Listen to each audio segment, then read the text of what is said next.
We have governments and central banks intervening in a very experimental type way. I would say they just don't know what they're doing.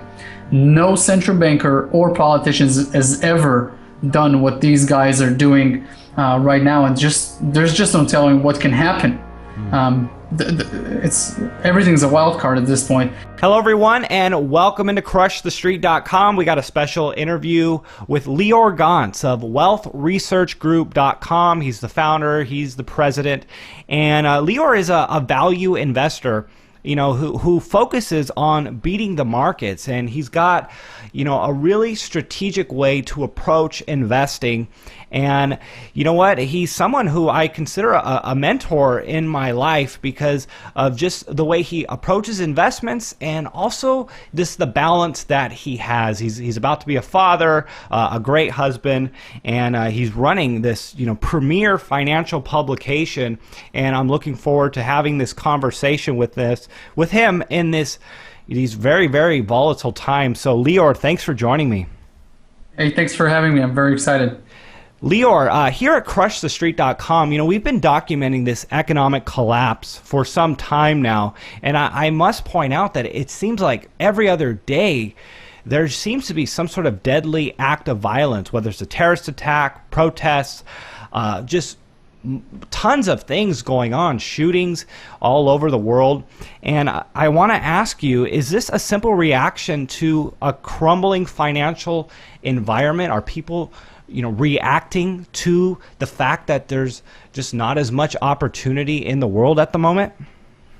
Well, great question, Kenny. I think, you know, violence is the result of frustration and despair, and it's a very easy outlet for your emotions. I can understand that. I personally just don't have time to get frustrated or you know, desperate. Instead, I spend a lot of time educating myself on how I can best serve others and myself. I guess if your question was how to react to what's going on, I would say the best way is not to act violently. I would say now is a very good time to diversify yourself politically as well as financially, and just realize that in the 21st century, we're all going to live a lot longer, and we're going to experience much more changes in our lives, and we got to embrace rapid change instead of fighting it, and just capitalize on what's going on in the world, and not try to change it so much. What's out of our control is out of our control, basically. Yeah, well, I mean, that's great advice, especially with the current situation we're dealing with, and having a optimistic approach to it. And that's why I like speaking to guys like you who can shed some light on that. Lior, I mean, but these problems that we see now, do you see them escalating here in 2016, 2017, and into 2018, these Brexit-type moments, these coups in Turkey, these protests, and, you know, these economic problems? Do you see these escalating over the next couple years? I do. Look, the global economy is slowing. One of the best indicators to see that is shipping. It's down both for personal and business use. Loans are contracting in a very rapid fashion. That means people are not building businesses, not moving forward with investments, etc. Commodities, except for the precious metals, who've been very, very good this year, they are very cheap. Corporate profits are down for a number of consecutive quarters, and that's one of the best indicators that a recession is coming. You know, recessions are very natural, Kenny. I wrote about it at the Wealth Research Group site. It's called As Natural as the Thunderstorm, and it's just about the fact that recessions are very timely. They happen. You don't need to get you know, frustrated about it or naive about it. They just happen. What does worry me is that the free markets don't get a chance to grow out of recessions anymore, to learn lessons and improve. Instead, we have governments and central banks intervening in a very experimental type way. I would say they just don't know what they're doing. No central banker or politicians has ever done what these guys are doing right now, and there's just no telling what can happen. It's everything's a wild card at this point, and I guess that's why Ray Dalio, who is the best hedge fund manager in history, has had such a success in the last 2 decades with the all-weather portfolio. That's the best performing mutual fund in history. And what I've done is studied what this billionaire has done, and I've learned his disadvantages as a fund manager who runs, about $80 billion in the all-weather portfolio, and I found ways for the individual to increase those returns because basically he doesn't have the constraints of having so much money and clients to satisfy. So personally, I am running with a portfolio called the Four Seasons portfolio for 2016, and actually for our members of Wealth Research Group, 100% transparency with them. They all have access to this portfolio, and it's I decided to give this to the Crush the Streets subscribers as well at wealthresearchgroup.com/wealth transfer. The way this is set up is it's the all-weather portfolio on steroids. So if Ray Dalio can only kick into fifth gear because there's many constraints to hedge funds, this goes all the way to sixth gear. That's about all I can say. But anyone who was ready and thinks that the economy is in a rough shape should take care of himself and be very, very diversified. Well, thank you for that offer. Of course, we'll have that link in the video. Lior, I would tell you at the beginning of the year, looking at what we saw coming out of China with the news and the stock markets violently reacting, and then with Brexit happening not that long ago, the markets reacting violently then as well. I would not have expected to see U.S. stocks hitting all-time highs in the face of such disastrous fundamentals. And so I'll ask you, does it shock you that U.S. equities are hitting all-time highs here in 2016? This is a very, very good question, and if you wouldn't have brought it up, I would have brought it up myself. This is a very, very big anomaly. A big anomaly. Some companies are grossly overvalued, but you got to realize that the institutional money, the big funds, the sovereign funds, hedge fund managers, etc., they have few alternatives. What are you going to do? You're gonna put your money in bonds? Most bonds are yielding negative interest rates right now. That means you get to pay somebody and to loan him money. That is insane. Cash, staying cash, and what do you get out of it? It erodes from inflation. And what currency do you trust? Swiss franc, who used to be the world's #1 currency, they've inflated that currency by several hundred % in the last 20 years. So it's very volatile. Do you go to real estate? Real estate is back to pre-recession prices due to so many Asians buying cash real estate in the United States. And you got to realize that banks aren't that easy with their lending requirements. So don't expect retail people to come in and buy your properties for double what you paid for, like it was in the days of 2003 to 2008. That's not going to happen. So a lot of funds that have invested big money in real estate from 2008 to 2011 are just not out there buying anymore. So what's left? It's stocks. So that's why stocks are going higher and higher, though the fundamentals are not good at all. But there's a limit to this, and once hedge fund managers see the madness of this, they're going to stop, and they're going to look at the plethora of investments in the world, and they're going to see what's cheap, and they're going to move to the most, the cheapest thing out there, which is by far commodities. And in this kind of environment where anything can happen, they're going to move to gold and silver.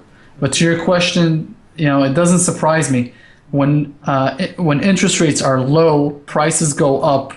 Interest rates act as a weight, and there's just nothing to hold prices down. What does surprise me, if you're asking me, anything in the world that does surprise me, it's the price of silver. It's just so ridiculously low that once investors see the opportunity in silver, it can be a matter of days for it to go back to its historical ratio with gold is 16-1. Currently, it's about 66-1. So it's about 400. It has 400% to go up, only to come back to its mean. I think the reason for this, Kenny, is that gold has become the monetary money of choice for governments, and silver is now more of an industrial metal. But the masses, they cannot afford to buy lots of ounces of gold with gold trading over 1,300. They're going to make silver money again just with using the free markets, and that's what's going to drive silver higher. What's really scary and exciting, Kenny, is that because the price is so low, there's very few mining companies that focus on silver solely, because it doesn't, you can't produce a high profit. Most of the silver mines are byproducts of base metals. So there's going to be a surge in demand, and there's just little supply. Forget about it. It's going to go big. Yeah, well, we're big on silver here at crushthestreet.com, as well as gold, and I do want to transition, and I know you touched on it, talk about gold a little more here. And one of the things I noticed was gold had some big moves, in Brexit type moments. We saw some big moves after the news come out in China earlier in the year, and then Brexit happened. We were seeing $100 swings, $100 swings intraday on gold while that type of news was coming out. And I want to get your thoughts here, if you think that gold is going to move like that when these big events happen, if we're going to see gold have those big moves forward in chunks, a shoot towards the 14 and then a shoot towards the 16 and then 2000, based on this, big financial news that's inevitably coming, just like you said, with negative interest rates, debt, and just all the problems that are on the horizon, kind of creating the perfect storm here for precious metals. So just some of your thoughts on that. Kenny, it's definitely going to be violent. It's definitely going to go higher, and there's definitely going to be $100 to $200 days where gold's going to move up. The precious metals move up due to fear, and throughout time, the fear gauge is mostly low. If you take a look at the 20th century, the fear gauge is mostly low. We went through 2 world wars, famines, flus, terror attacks, energy shocks, political unrest, and still every dollar invested in the S&P 500 in 1971 is worth about $3 million today. The stock market is a very, very exciting wealth machine. But, and this is a big but, once in a while, the system itself needs updating. The dollar standard system is getting destroyed right now. And this is the time to throw the old away and replace it with a new. And this process is horrible for most investors because it's very unpredictable.